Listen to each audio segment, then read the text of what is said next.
Tzvi Lebetkin, the Rabbi from another planet. Please like, share, and subscribe. And ring that little bell. Ring the little bell so you're notified when new videos drop. So I'm a bit of a believer in synchronicity. You know, when things happen in batches of multiples, you know, I think that's the universe. I like to call it God.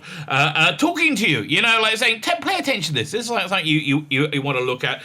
I'm a bit superstitious that way, you know, that's just the way I am. So I saw these two articles there, these two lists, Doctor Who lists. One, the Doctor Who episodes that piss people off the most. I thought, well, that's interesting. And then I saw a list of the best as Jodie Whittaker episodes. And weirdly, there's not 100% crossover with the two, right? It's not exactly, which is strange, right? Which is strange. I mean, like, I agree. There was bad Doctor Who before Jodie Whittaker, right? You know, like there was life before fire, you know, or was it the old Robert said there was life before fire or there was life? I can't remember. I haven't seen the Cave of Skulls for quite some time. Anyway. There were bad episodes of Doctor Who before Jodie Whittaker. That's what I'm trying to say. There were bad episodes of Doctor Who before Jodie Whittaker. None as bad as Jodie Whittaker's. They're awful. They're shockingly bad. I've just started doing a deep dive retrospective into the Jodie Whittaker era, the best of Jodie Whittaker, the ones that people will say, oh, these are the bestest ever, right? And the one I picked, the first episode, I'm starting at the beginning, was Rosa. And that was pretty high up on the list of the bestest Jodie Whittaker episodes. But once you go through it, it's terrible. It's shocking. I saw it, you know, with was it with a good eye? I think it's I can't really translate that. Iron Tov. It's a Jewish term. Like, you know, you have the evil eye. You look at somebody badly. Well, Iron Tov is when you look at somebody good. You know, something in a nice way. And I was looking at Doctor Who, the Jodie Whittaker Doctor Who, back at episode 3 of her turgid run. Like, it's gonna be good. I want it to be good. I didn't want to dismiss it out of hand. And so I came at it with, and I said it was very good, but it's not really for me. No, I was talking absolute nonsense.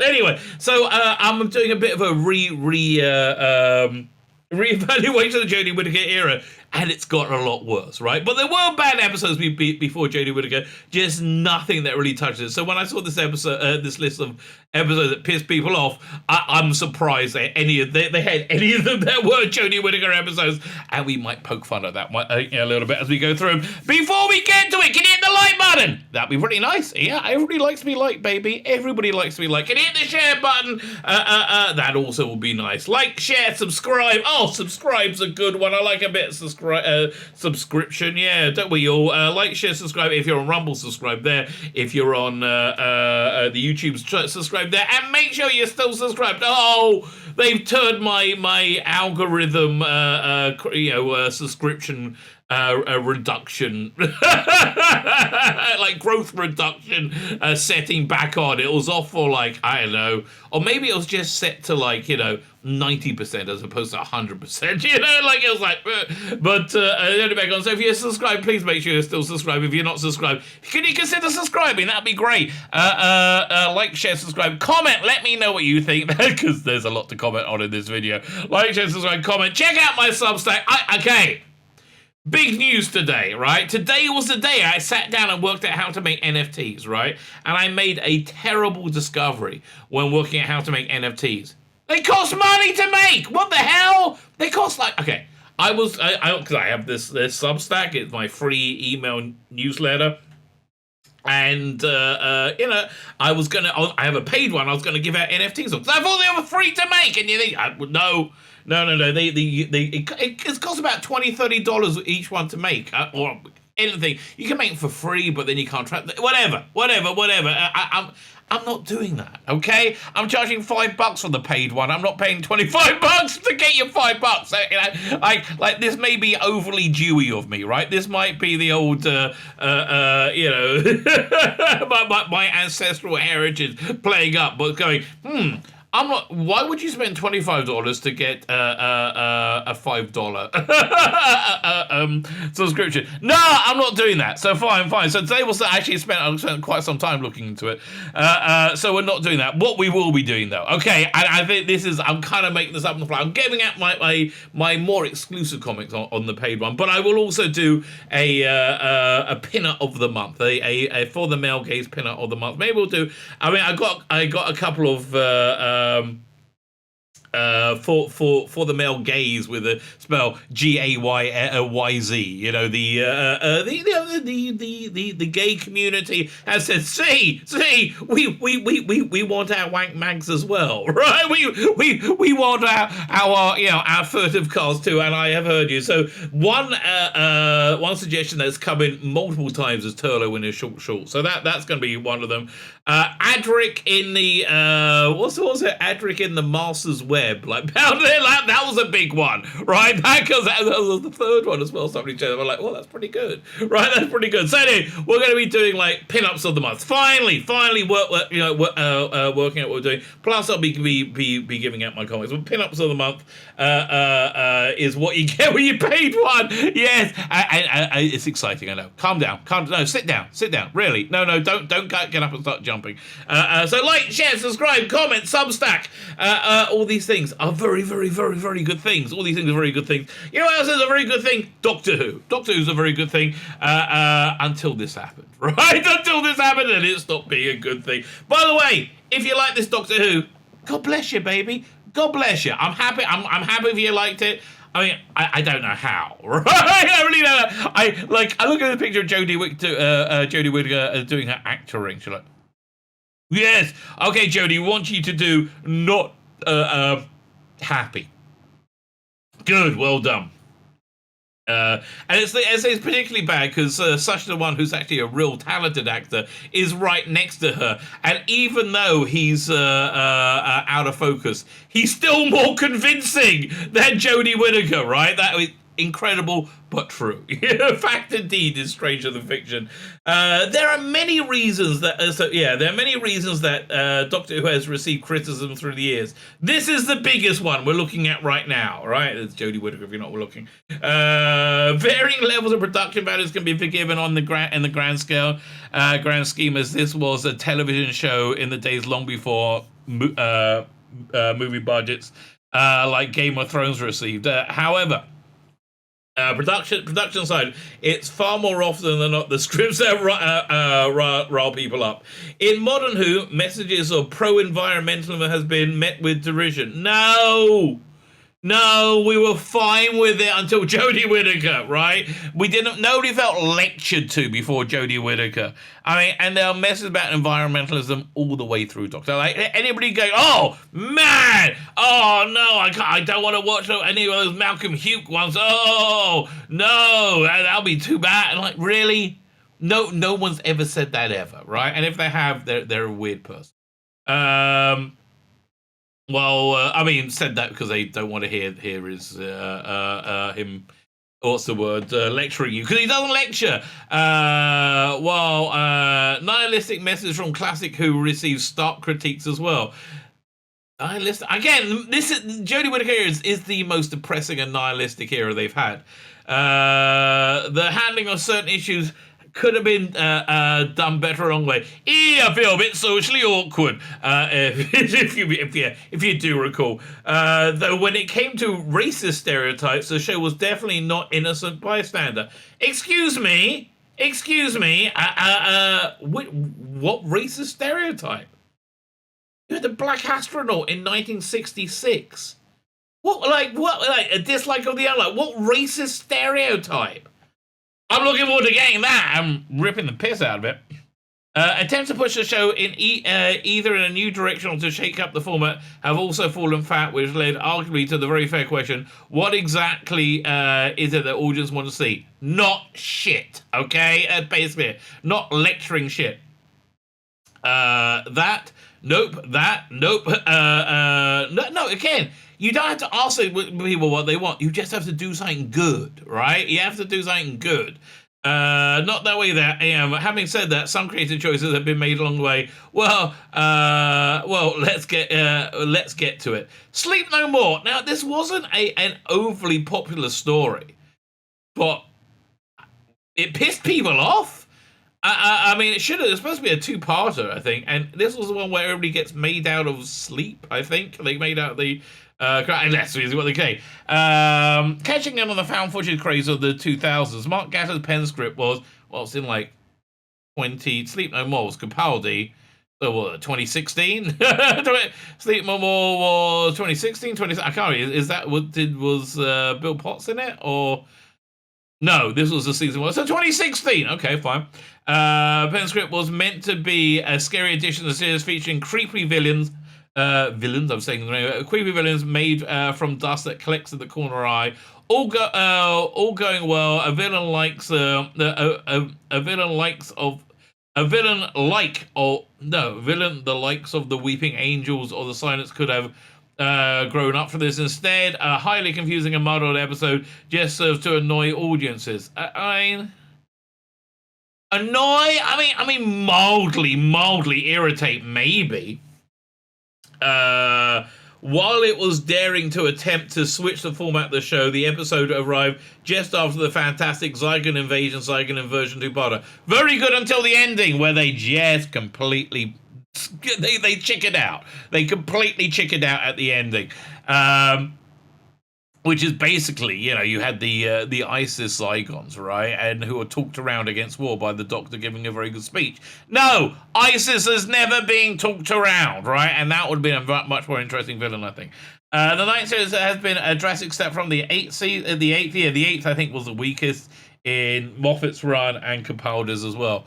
Yet this episode spoiled what would have been an upward trajectory. It wasn't so bad. I'm sorry, it wasn't so bad. And listen, we're talking about things on paper that didn't really work. The season 8 finale, we had the Ice Warriors, not the Ice Warriors, the Cybermen turning people in the graves, like turning cadavers into Cybermen in the graves, and they're climbing out. It should have been really creepy and interesting. It just didn't really come together. It's a real shame. None of the supporting characters are memorable. The Doctor comes across as as arrogant rather than confident. The episode has no overall impact on Who Who cares? That shouldn't be a matter.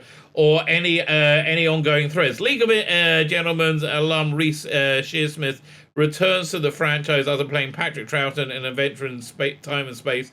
Can't remember, did he show up in that? I think he did show up in that. Yeah, he did. Weird casting, I thought. I never thought that casting really worked. Plays a hero that the audience get to know through flashbacks, yet not even that is enough to help viewers understand what is meant to be happening. The episode was a swing and a miss for Gatiss and Peter Capaldi's middle season. Well, listen, swing and a miss, I'll agree with you. I'll totally agree with you on that. But you're gonna get a miss every now and again when you experiment and try to do something new, right? And you only ever get to something good if you try to do something new. Twin Dilemma. This was a bit ropey. Okay, this was a bit ropey. The gorgeous Nicola Bryant, notwithstanding, right? Notwithstanding. And listen, if you're gonna have your hands around anything at Nicola Bryant's, I don't understand why it's around her neck. But okay, let's keep going. Colin Baker's troubles as troubles with the BBC kicked off right at the beginning. His first story, The Twin Dilemma, introduced the Sixth Doctor in the early part of the episode. He grabs Perry by the throat and attempts to throttle her. Yeah, listen, this was Saywarding, I'm afraid. Sayward was very into body horror, right? I think where they put in lecturing and wokeness today, where they don't have a plot, they put in violence, like real, hardcore violence, in the Sayward years, which I think Colin Baker really got kind of hit by. And also, it was kind of in vogue. Doctor Who has always been on the cutting edge, right? So okay, yeah. And the animated and Trent will throw her the attack. This act through audiences who were already on the back foot, having just suffered the loss of Peter Davison. I mean, it does very dramatically say, oh, we've got a different Doctor. Davison's Doctor had been a younger, more energetic incarnation of the Time Lord, so this episode left him something of a scapegoat, easily blamed for the weakness of the material he was given. It was. Yeah, this was one of the least annoying things about that episode. Right, I mean the villain was awful, and the villain looked a lot like. Remember, what was it Ricky Gervais? I think in extras had David Tennant in it as Doctor Who, as he playing a Doctor Who monster, and it looks a really, really crap Doctor Who monster. Right, it was a really bad one. It looked a lot like the Mestor. Right, everything. It was just. A miss for JNT. Let's just put it that way. Unfortunately, maybe with our to follow. Unfortunately, the writing for the episode left him as something that can be easily blamed for the weakness. Blah blah blah. Baker's time would be marred with hiatus, inconsistent writing, and a marked increase in violence. I think inconsistent writing, no, even though this was a weak story. Marked increase of violence, yes. With the last element in particular receiving a backlash from audience and the censors. No, it was it wasn't great, okay, and it should have been stopped. It was the stick they used to beat Doctor Who, because it honestly, there was a whole political machinations. The control of BBC wasn't very good at his job, essentially, and he lost about, I think, 20 to 30% of the audience share in his 2 years. He really lost a lot, and then that brought Michael Grade in, who was a much more populist, who hated Doctor Who, and he used the violence as a stick to beat it with. They wanted to cancel it. The opening of the Terminator had to strangle his loyal companion, picking awful clothes for the incarnation to wear, which Baker himself hated, and displaying a new level of arrogance that made him instantly difficult to relate to. Well, that was really the problem with Capaldi's first season. Well, he wasn't very relatable in my opinion. Great performance, just not very, very relatable. Out of the all the introductory episodes of the various Doctors, this stands as the lowest rated. Not anymore! Not anymore! We're talking about introductory episodes. Lowest rated episodes are all Jodie Whittakers now. Okay, all Jodie Whittakers. Boy, when those live ratings came out, they were pretty darn bad. They were indeed pretty darn bad. So, yeah, okay, Twin Dilemma. Orphan 55. Okay, now we're talking. Honestly, that you go from Twin Dilemma to Orphan 55. Bit of a drop. Look, Twin Dilemma is bad, okay? That is not good Doctor Who. I would watch it again. I would watch it again and I would smile. I would never watch Orphan 55 again and smile. It's awful. It's just terrible at every level. I'm really looking forward to going through this era again to see quite how bad it is. Because again, I when I looked at Rose, I was shocked how bad it was. This was pretty darn bad. Orphan 55 sits amongst the lowest rated episode of Doctor Who Revival. No. It sits amongst the lowest rated episodes of all time. Excuse me. We don't have the live ratings, but they just let the cat out of the bag about them with Flux, right? When they got a 3.2 or something, their live rating was 2 million, right? So I think this is probably lower than Battlefield. It's an atrocious episode. Let's see what they have to say about it. Orphan 55 sits amongst the lowest rated episodes of Doctor Who Revival, sandwiched between Love and Monsters and Sleep No More. I'm calling BS on these numbers, mate. I'm calling BS. It was totally. I think you're comparing overnights to plus the. Yeah, I'm calling BS big time. The idea behind the episode is sound. No. There's nothing sound about this episode. The performances are atrocious. The casting's atrocious. The script's atrocious. The green-haired boy and his son and his father, Benny. The idea that it was Earth all along. Really, it was done well in Planet of the Apes, right? This is not Planet of the Apes. This is not even Battle of the Bloody Planets. This is turgid beyond turgid, right? So no. The TARDIS gang believing they're going on holiday. Why is this Doctor so stupid and doesn't know where she is? Right? I mean, what doesn't notice the angular rotation of the Earth? I mean noticing that what was it? Mysterious Planet, Trial of the Time Lord, first story. Colin Baker investigates. What was it? Ravalox? What do they call the planet? Ravalox? Because they're the same mass and angular tilt as Earth, right? So she didn't notice, did she? Of course she didn't, because she's a moron, as are the people writing it. However, being plunged in it, however, with heavy-handed messages and side characters who don't really stand out at all. Oh, they stand out. They stand out as being the worst things you ever see. They very much stand out. Yeah, they do stand out. The episode served to annoy rather than entertain. It disgusted. It ended with a Greta Thunberg speech delivered by Jodie Whittaker, and amazingly, Greta Thunberg could do things better than Jodie Whittaker. I mean, amazing but true.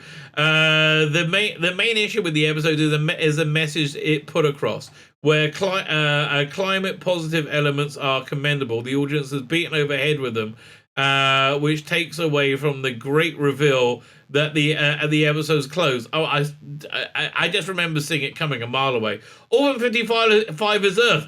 No, hundreds of years in the future. Hundreds of years in the future.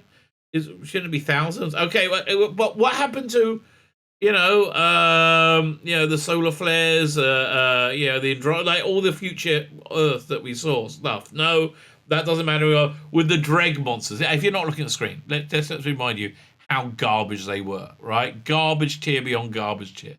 Being humans who are mutated by nuclear fallout. They're refugees from the failed Biden era, which caused nuclear war. Now I'm behind it. Look at that. Look how funny it is.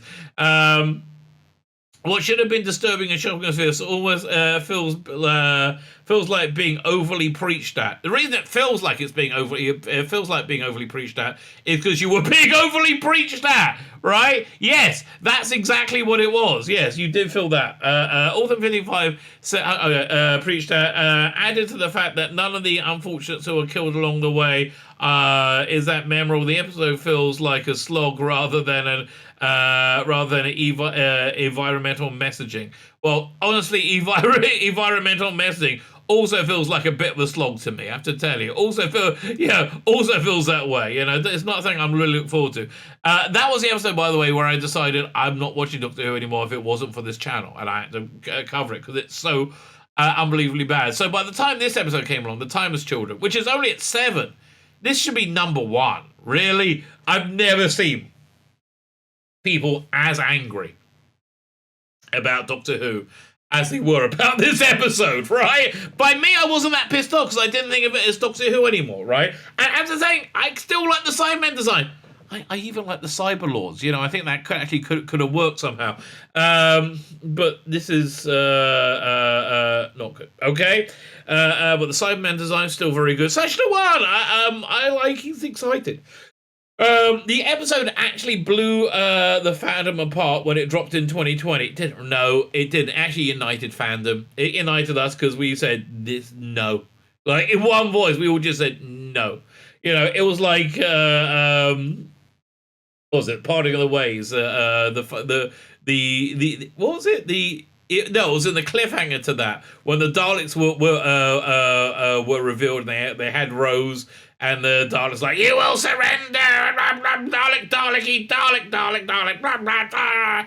Big Dalek-y. And Crystal Eccleston, I think one of his greatest moments was just like, no. No. I'm not doing it. And I think that's what fandom was. Everybody, virtually everybody, apart from like a handful of insane evangelical Jodie Whittaker fans, said this was garbage beyond garbage beyond garbage. This episode blew Random Park when it dropped in 2020. The revelation that William Hartnell was no longer the first Doctor upset a lot of fans. When you say a lot of fans, the fans. Okay, it did upset us. But for me, it didn't bother me because it wasn't Doctor Who. With the criticism level at Chris Chibnall was tossing out 60 years worth of lore into the bin. No, that wasn't the criticism. It was tossing the lore into the bin and replacing it with something nonsensical that wasn't very good or engaging. Right? It was, again, very, very... When we saw it in Flux, it was very standard garbage cheer 2020 sci-fi. However, the inclusion of the Timeless Child actually tied into the earlier stories as well. No, it didn't. It did. Again, I understand you keep saying the same lie over and over again, and I understand you're saying it to yourself rather than anybody else, but it didn't, right? It did not do that. The Brain of Marvel's a full stop serial is showed in clips while the Doctor is in the Matrix. There are other faces shown in the story who are retroactively not counted as different incarnations of the Doctor. Joe Martin returns to add another sense of continuity to the episode. Discontinuity to the episode. The episode did receive praise for attempting to do something different with the franchise. Who from?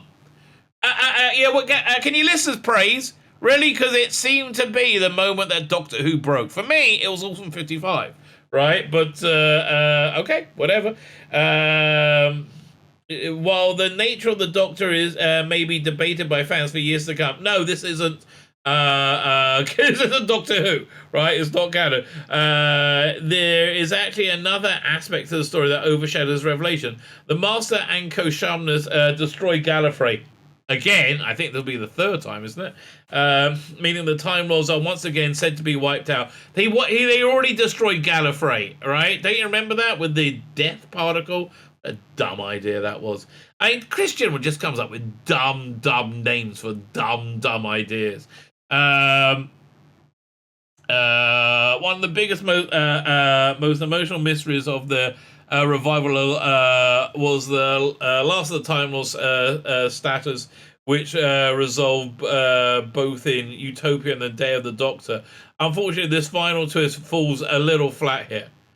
It falls completely a little flat, really. Like what would be nuclear Armageddon bad? So now, okay, well, I agree with 2. Now they're on 2. Like, you're telling me Orphan 55, not even Timeless Child, is worse than the 96 movie Enemy Within? No, this was delightful and charming. Eric Roberts' Master was great. Who doesn't like it? I mean, half you were on his mother's side, we forgot about it. Like, we're going to forget about Jodie Whittaker. After a gap of several years, if one doesn't include the Children Need Special Dimensions of Time in 93, Doctor Who returned in 96 with Sylvester McCoy reprising his role for a few minutes as he's shot as he exits the TARDIS, accidentally killed by Grace Holloway as she attempts to revive him, triggering his regeneration into McGann. It is funny, the most Machiavellian of the Doctor dies in one of the most stupidest ways. The movie benefited from that the years have passed with fans warming to McGann with the ongoing Big Finish productions. Well, that wasn't for years later, right? Okay. It didn't benefit the years. However, the time of the movie was deemed to be a bit of a mess. No. I think we're all again. Got about 8-9 million in the UK, and we're all like, show me more. Bits we didn't like, bits we did like. Plot elements were included here, such as the Doctor's half-human status, only served to enrage those fans who had been actually waiting for the next adventure in the TARDIS. I think it's the kiss that was more. The film is not awful by any means. It suffers from what many felt was the Americanization on display. I liked it, right? I liked the Americanization. I thought it was a fun new angle on it. Eric Roberts is, however, clearly having the time of his life as the fabulous master. I always like to dress for the occasion. He does, right? He really does. And I like that about the master, right? I like the playfulness of Ainley, which I think you kind of get a lot in Eric Roberts. Not that he viewed any other master or anything. He had no idea, right? He was like, that's my costume? I guess that's my costume, okay? Still, with its over-the-top acting and questionable plot decisions, the Daphne had some real chemistry with the Eighth Doctor. That is true. And that's 100% true. Still, the over-the-top acting, I don't think so. And the questionable plot decisions, again, we're talking about Orphan 55 and Timeless Children. And this is worse? Okay, whatever. This movie did nothing to help the franchise, which would go on hiatus again for another 9 years. Yeah, I did, but look, there's a whole conversation to have there, a whole deep dive we could have in that about why it didn't particularly work. Number five, the talons of Wen Chiang. Oy vey. Really? Don't even go there, okay? This Fourth Doctor series has been described as near perfection. You know why it's been described as near perfection? Because it's near perfection. It is near perfection, as it was a lot of this time. Apart from one thing. That thing is the outdated and racist depiction of Chinese people on the show. No, throughout the serial. They were not outdated and racist depictions. Okay. Firstly, somewhat accurate depictions. Let's just stick with reality for a second. There was quite a large, criminal class which of inscrutable Chinese people who spoke a language that English people couldn't comprehend in any way, shape, or form, which made them more mysterious and inscrutable, building up this criminal literature history, which is what it's talking about, which is what it's riffing off. But I understand. Lee Sun Chen was given a wonderfully nuanced character, right, and motivation, and you understood him and you liked him. I saw Rosa. Was it last night? Last night or night before? No, last night. I went over Rosa. None of the villains. The villain there has no motivation, has no nuance, nothing, right? Nothing. Okay, let's keep going. Outdated racist depicts the tiny people throughout the series. No, they weren't. I'm sorry.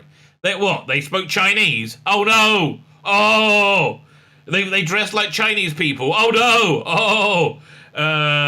This has led the show to being aired with trigger warnings in place at the beginning, as has also led to BBC Canada's removing from their broadcast schedule as well. Canada. The most fascist country in the Western world, right? Canada, where you can burn down cities and the Prime Minister will take a knee with you for your noble struggle. But if you honk a horn, they'll take away your bank account and lock you in jail, indefinitely. Right? Oh no! Peaceful protest, as long as you're protesting against the wrong people, not allowed. Bloody Canada. I'm like, oh no, I need a trigger warning. God. Yeah, that is the problem with the freaking world. I mean, that people are so insanely weak that watching a beautiful piece of television history will trigger them into insanity. Yeah, because they have no backbone or ability to deal whatsoever. Those participation trophies was a bad idea.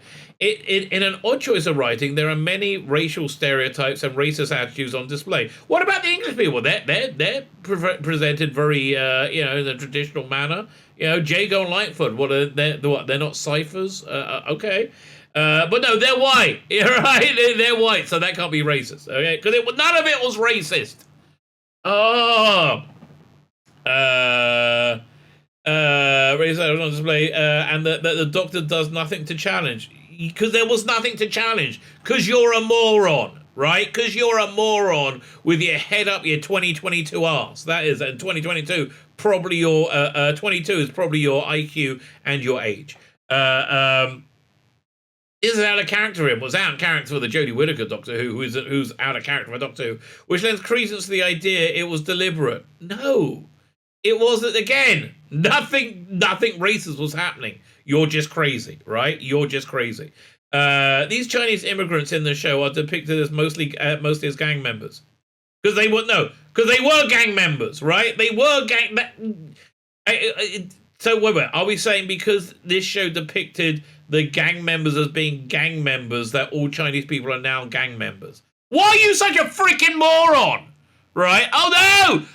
This television show showed Chinese people to be like this. And they can't be like any other way. You're a moron. The Chinese immigrants, with the main villain resembling Fu Manchu, as well as being played by a white actor. I mean, again, it's not like they had so much supply. Despite quite separate from these issues, the episode also struggled with its effects. Well, I prefer the Blu-ray or DVD versions. Stop it. Okay, leave me alone. Okay, that you love, that you say Orphan 55 was number 8, and this is number 5 on your list. Screw off, idiot. Dalek. What don't you like about Dalek? Weirdo. Night Doctor's first on-screen encounter with Dalek was polarizing. I think we all kind of liked it, didn't we? As it was felt at the time that was this new, more emotional monster was a far cry from the deadly creatures of previous years. No, it had been tortured for ages. It actually was wonderful, right? This was very much before the reveal of Bad Wolf and the Parting of the Ways, where the Doctor was very much, when the Daleks were very much back on form. However, the lone Dalek here was tortured by Van Stratten, crying out for rescue throughout the stars. Yeah, it was it was from the Big Finish play Jubilee, which was, I would say, better, more interesting. And it was excellent. Yeah, the TARDIS picks up the signal and homes in only for the Time Lord to come up against one of his greatest foes, while the depiction of the Dalek itself is subject to much ire. No, it's not! It's not subject to much ire at all. That's the entire Jodie Whittaker run, which you seem to be ignoring. Eccleston is on peak as he shows just how much he really feels about the Nemesis. Much more in the last episode. The scene that really divided audience was the Dalek's fate, electing to sacrifice itself rather than after seeking a moment in the sun. To be fair, it was a little left of censor to have this being a pure rage and destruction, seek comfort no matter the scenario. Well, no, it took matter from Rose, right? It was becoming human, right? That was the point. You really? If I wasn't sure you're a moron by the talents of Wen Chiang, I am now, right? Well, the point of the episode was to show how a damaged Doctor has become. After the time where it did really serve to diminish the threat of the Daleks overall. No, it didn't. Don't you remember? Like, I see, what's the nearest town? Utah. What's the population? Like 14 million. All dead, right? Don't you remember that trailer? It was freaking awesome. Didn't do anything. Elevate. Right? Really? There's so many awesome bits in it. Overall, at least for a few episodes. Oh God, no. I mean, does it hurt you being wrong so much all the time? Whoever this idiot is who wrote this. Death in Heaven. Okay, Death in Heaven didn't work. Really should have. Lots of really fun, creepy elements in it, but just, in my mind, just failed a little bit. Nothing like the best Jodie Whittaker failed, okay? Honestly, would I rather watch Death in Heaven or what's the best Jodie Whittaker episode? Probably Flux Part 2, right? No, much. Why? This has got Capaldi in it, all right? Doctor Who's status as a children's show has always been up for debate. Classic Who led itself to this description for the most part? No. A little easier? No. Well, again, go watch Tales of Wing Diane. Go watch Deadly Assassin. While Revival is full of innuendos, violence, and frightening scenes. So's the original. Though generally handled in child-friendly ways. Exactly like the original, you mean? There, that way. Then Death in Heaven came along. The finale of the 8th season, Peter Capaldi was first introduced to the horrific ideas of what happens to a person when he dies. Yeah, none of this worked, right, in my mind. The whole Don't Burn Me thing didn't really work. The show had never quite depicted it so utterly stark before. The Mrs. Plan was to reuse the dead to convert them into a Cyberman army was truly disturbing. A great idea. And it was even greater that she wanted to do it as a gift to the Doctor, right? Yeah, like, what do you want? You can do whatever you want with them. The episode goes so far as to suggest that Missy invented the very idea of an afterlife so that initially people wouldn't resist her. It was just a throwaway joke.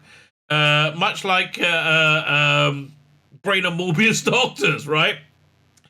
Despite strong acting turns from Michelle Gomez, Peter Capaldi, and Jenna Coleman, this episode is now remembered for its incredibly downbeat tone rather than anything else. I mean, again, the Cybermen climbing out the grave should have been awesome, but it sadly didn't work.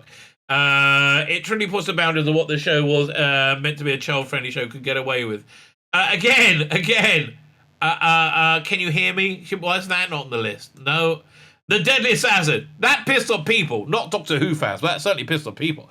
The first series after Sarah Jane Smith was left in Aberdeen by the Doctor. By the way, I'm listening to Blood on the Time Lords, new Big Finish on Baker one. Pretty good so far. Interesting, but it's basically set right after Deadly Assassin, which I thought was kind of nice. The Doctor receives premonition to the vision of the President of Gallifrey being assassinated, though. Again, this was Manchurian Candidate. Go watch the Manchurian Candidate. That is what the Deadly Assassin is. And the original one. If you watch the remake, by the way, you've got Denzel Washington in it. If anybody can explain it to me, right, what the hell was going on in the remake, I don't really understand. Like, they have an ending and you see a picture being washed away with sand. I don't understand. So it's been a long time since I've seen it. If anybody's seen the remake, let me know in the comments what the hell was going on in that ending. While returning characters like the Master and well, really returning, it was a desiccated husk at the time. And new characters like Chancellor Goth, was he a new character or was he the same Time Lord that he played in War Games? Probably the same character, right? The plot is heavily inspired by the Manchurian Candidate. Mary Whitehouse, a campaigner to clean up TV, took particular issue with the story, though through its ending on part 3, which was pretty scary. You had a lot of scares in that one. I think the scariest bit was like when he wakes up on the operating table, and it's a lot of stuff was scary in that. Doctor's head is held out of the water by Goth, and then it cuts to black. No, it's not. It freeze frames. I mean, really, you can't even get it right. BBC later apologised stupidly. And actually it did the Master on repeat, so this ending was removed. But it was a victory for censorship at the time. Oh, really? You don't like censorship anymore? Really? Mr. Trigger Warning? It sounds like you do like censorship. Also sparked the beginning of the more violent time in Doctor Who history, presided over John Nathan Turner. No! It actually brought in Graham Williams with the remit to make it less violent, right? That's exactly why. Oh, yeah. It brought in JNT, apart from the several years before he came in, right? Well, how many? It was Deadly Assassin, so season 15, 16, 17. So, yeah, 3 years. Yeah, you're only 3 years out. Never mind. Finally, Resurrection of the Daleks. Who was pissed off by Resurrection of the Daleks? I've been pissed off by every episode of Jodie Whittaker's Doctor Who. Never by Resurrection of the Daleks. What? There's Dirty Dennis in it. You can see the picture over there. Peter Davison's only encounter with the Daleks was not met with a warm reception in its initial broadcast, nor has it aged well. I disagree with you. It has aged. It's very good. Described as a subpar remake of Earthshock. No. No. The serial that saw the hated companion Adric die. This adventure is unrelentingly grey, dismal, and lacks so much in the way of so much in the way that Fun Companion team decides to leave because it stops being fun. That's fair. The idea of, I mean, there are bullets to death ratio in this and in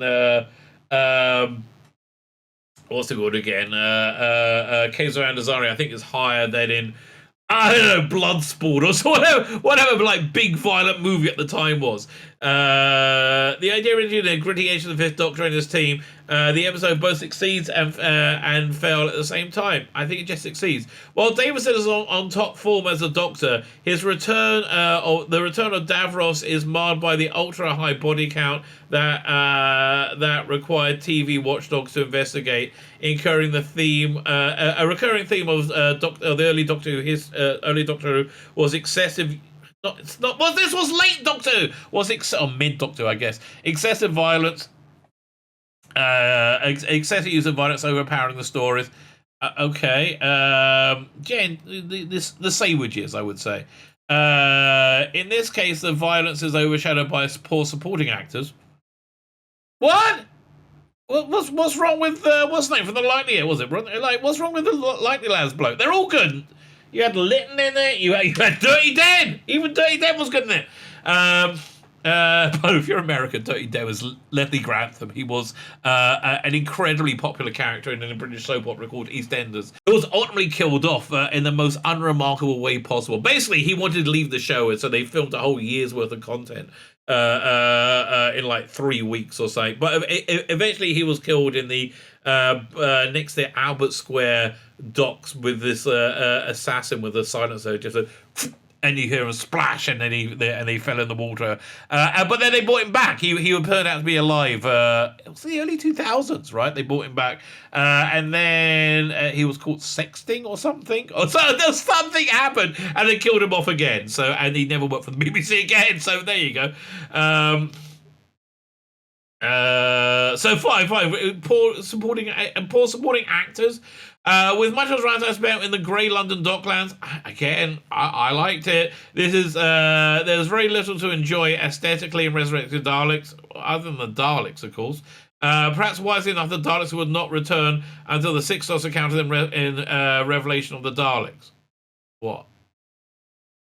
A year later? This was Davison's last season, right? And then the next year, they had... not Remembrance of the Daleks. Which one was it? Not Resurrection. Revelation of the Daleks, right? Okay, so this was a bit of a weird list. This list has pissed me off more than most of these episodes. The only episodes I think there were, they may have had a point was Twin Dilemma, quite frankly. What was the very first one? I don't know. Was it Restart? What else if I go click Restart? It'll take me back.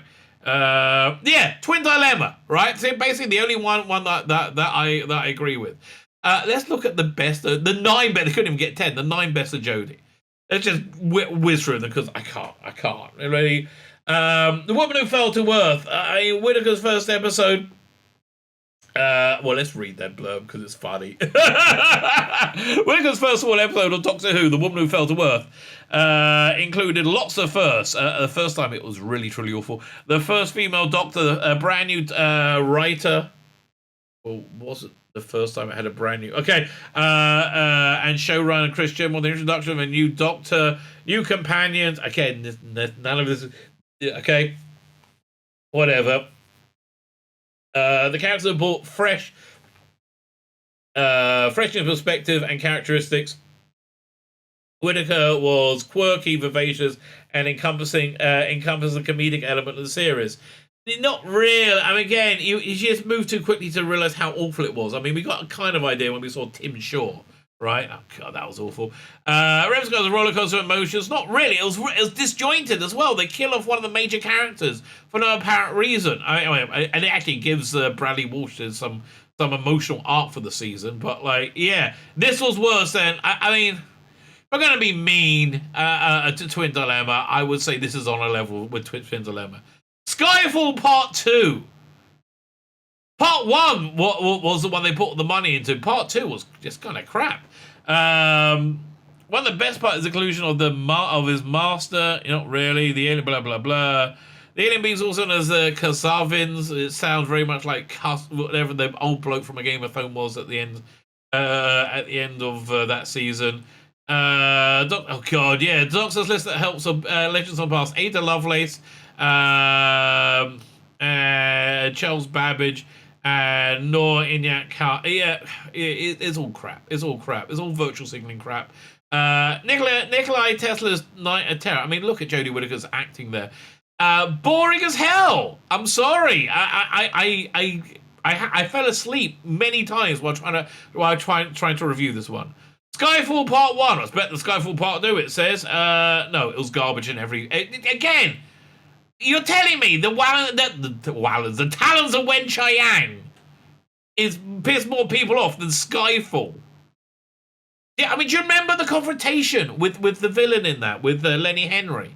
Like, how weak she was. Like, how unbelievably unconvincing she was. Future of the Dude. Oh, God, again, we're going to introduce a brand new... I mean, firstly, it's a lackluster script like all of them.